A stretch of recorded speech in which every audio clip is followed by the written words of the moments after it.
है। अंगारों पर चल कर हमने तलवारों पे सरवारे हैं, कुर्बानी का जज्बा दिल में हम कोरोना से ना हारे हैं। मैं हूं डॉक्टर आनंद गुप्ता, डायरेक्टर अरावली हॉस्पिटल और महासचिव भारतीय चिकित्सा संघ उदयपुर, और आप सुन रहे हैं मुझे उदयपुर न्यूज पर। जाए हर वक्त यही अरमान रहे।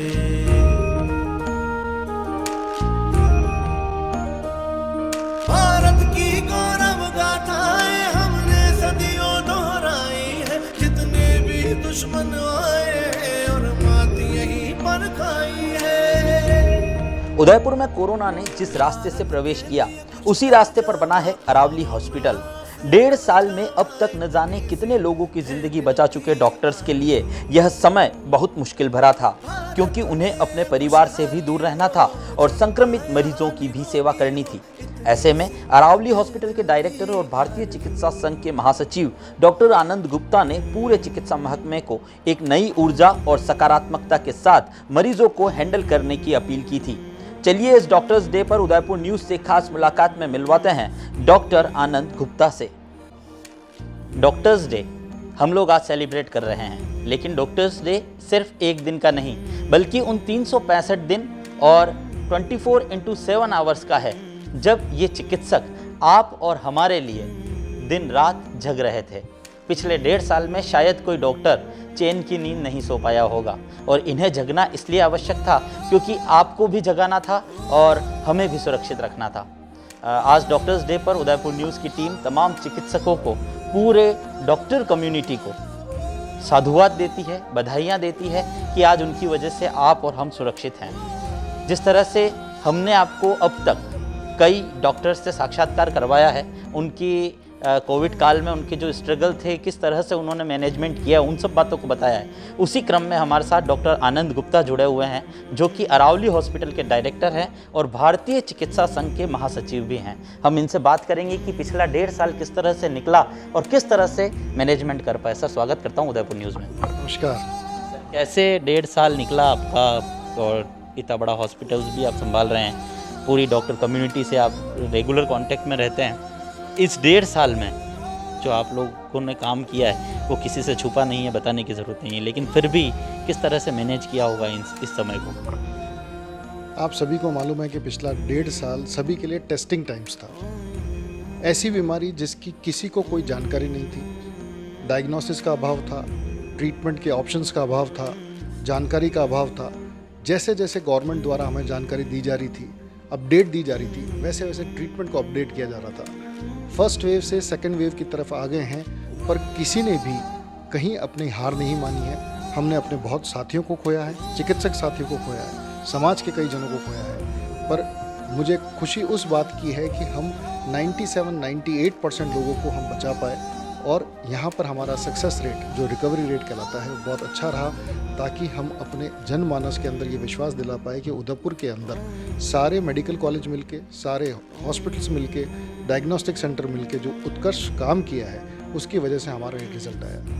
उदयपुर न्यूज़ की ओर से एक बार फिर डॉक्टर्स डे पर सर आपको बधाई देते हैं। एक चीज़ सर पूछना चाहूँगा कि रात भर भी आप लोग फील्ड में थे, आप लोगों ने काम किया, उस समय अपने परिवार को कैसे मैनेज किया होगा? बच्चे, बीवी, बच्चे कहते होंगे घर जल्दी आ जाओ, उनको भी डर लगता होगा कि भाई ये पेशेंट्स के बीच में रहते हैं, तो उस समय को किस तरह से मैनेज किया? क्या डर आपको नहीं लगा है, या उनको कैसे संभाला होगा?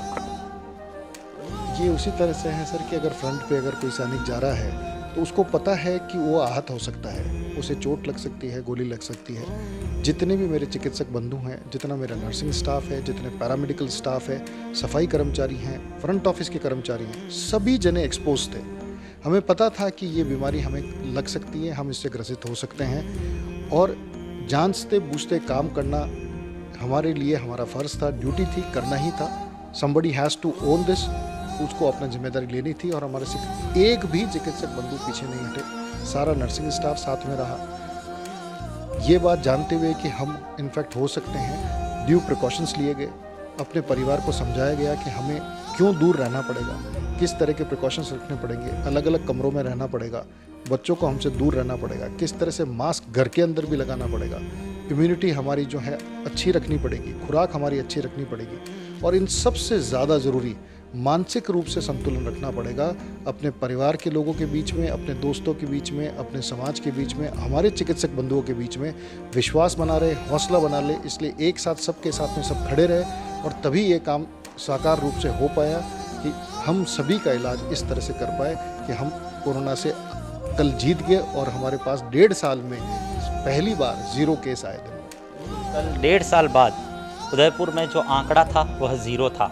एक्टिव केस अभी भी हैं, लेकिन कल हम 1.5 साल में पहली बार 0 आंकड़े पर आए हैं। यह उदयपुर के लिए, उदयपुर जिला प्रशासन के लिए, उन पूरे डॉक्टर्स के लिए और पूरे शहरवासियों के लिए, सभी शहरवासियों के लिए एक गर्व का मौका था। और यहाँ बता दें कि डॉक्टर्स को जिस तरह से सैनिक सरहद पर अपनी जान की बाजी लगाकर, जान हथेली पर रखकर दिन रात खड़ा रहता है, उसी तरह 1.5 साल में ये डॉक्टर्स जान हथेली पर रखकर उन पेशेंट्स के बीच में रहे हैं जिससे ये खुद भी संक्रमित हो सकते थे, लेकिन एक पल भी ये ना सोचा कि हमारा क्या होगा, और इसी वजह से इन्हें धरती का भगवान कहा जाता है। यहाँ सर एक चीज़ और आपसे अंतिम सवाल करना चाहूँगा, तीसरी लहर की भी आशंका जताई जा रही है। अभी तक ये प्रेडिक्शंस हैं, हम भी चाहते हैं कि तीसरी लहर नहीं आए और ईश्वर से प्रार्थना भी करते हैं कि हमारी जो प्रार्थनाएं हैं यह कबूल हो जाए और तीसरी लहर को हमें न देखना पड़े। लेकिन जिस तरह से प्रेडिक्शंस लगाए जा रहे हैं उसमें किस तरह के प्रिकॉशंस उन्हें लोगों को रखने चाहिए, और बच्चों के लिए भी इस बार कह रहे हैं, तो क्या कहना चाहेंगे सर? सबसे पहले तो मैं साधुवाद देना चाहता हूँ पूरे प्रशासन को, उदयपुर के प्रशासन को। उनकी इच्छा शक्ति के बिना इतना बड़ा काम नहीं हो सकता था। जिस तरह से कलेक्टर साहब ने, CMHO साहब ने, जॉइंट डायरेक्टर साहब ने और उनकी पूरी टीम ने इतना वृहद स्तर पर काम किया, जब जब जो जो संसाधन चाहिए थे, ऑक्सीजन चाहिए थी, रेमडेसिविर चाहिए था, दवाइयाँ चाहिए थी, वो सब उपलब्ध कराई। आगे से आगे प्राइवेट वालों ने उनके साथ में पूरा सहयोग किया।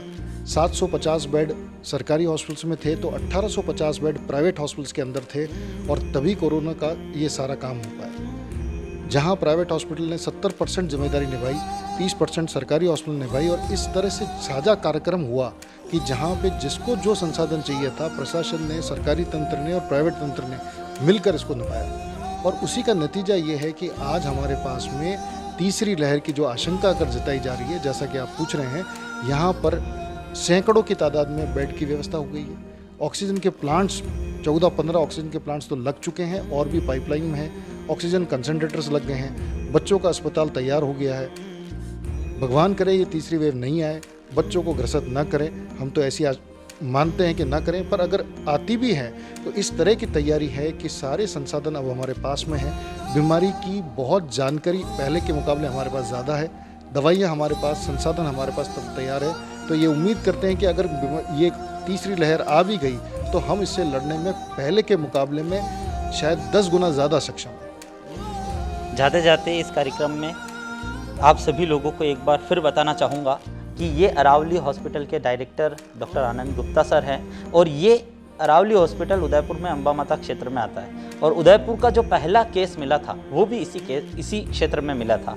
यहीं से जो है वह कोरोना की शुरुआत हुई थी, और आज हम इस कार्यक्रम में डॉक्टर्स डे पर भी हमारे इस कार्यक्रम का जो समापन है, जो आज आंकड़ा 0 हुआ है, वो भी हम अंबा माता क्षेत्र से ही कर रहे हैं। तो इसी क्रम में पूरी डॉक्टर्स कम्युनिटी को एक बार फिर से उदयपुर न्यूज़ की पूरी टीम की ओर से साधुवाद देते हैं, बधाई देते हैं कि जिस तरह से 1.5 साल तक इन्होंने दिन रात एक किए, 24/7 आवर्स इन्होंने अपनी ड्यूटियां दी है, अपनी ड्यूटी निभाई है, और अपना नैतिक कर्तव्य मानते हुए बिल्कुल भी कदम पीछे नहीं हटाया, और आप और हमारे लिए मुस्तैद रहे हैं। उसी तरह से आने वाले समय में भी अगर कोई भी विषम परिस्थिति आती है तो ये डॉक्टर्स हमारे साथ हैं, हमें डरने की ज़रूरत नहीं। फिलहाल अभिषेक जोशी को सहयोगी कमल वसीटा के साथ दीजिए इजाज़त। नमस्कार। गारों पर चल कर हमने तलवारों पे सरवारे हैं, कुर्बानी का जज्बा दिल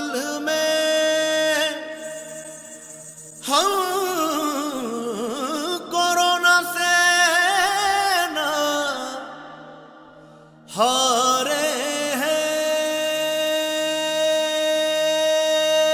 मैं हूं डॉक्टर आनंद गुप्ता, डायरेक्टर अरावली हॉस्पिटल और महासचिव भारतीय चिकित्सा संघ उदयपुर, और आप सुन रहे हैं मुझे उदयपुर न्यूज़ पर। जाए हर वक्त यही अरमान रहे।